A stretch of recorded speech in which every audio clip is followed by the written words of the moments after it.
Now we are going to see how to create a Web2 case form. So where we use the Web2 case form, it is used to automate the capture of customer issues and to pre-populate case fields with details customers enter. Salesforce generates Web2 case forms as HTML, which you can add any website.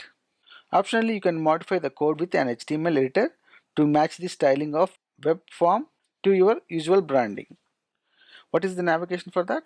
In the quick find search box, type Web2 case HTML generator. Click on Web2 case HTML generator. You can select the required fields in the form. This is just same like Web2 lead. So you can enter whatever the fields you want.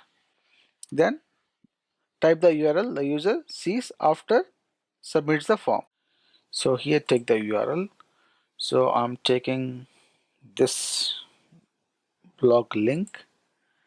So uncheck this, click on generate and copying this HTML code and take a notepad or Sublime editor. I'm just pasting over here and save it. Go back to the downloads.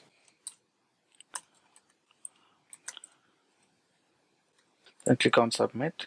Then it will reach to the website. So that's the way we create Web2 case in Service Cloud. The important considerations for Web2 case. This one is only available in the professional, enterprise and unlimited editions of Salesforce.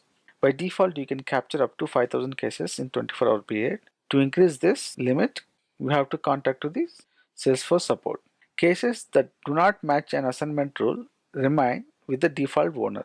When a user specifies an email address, Salesforce attempts to find it in your contact list.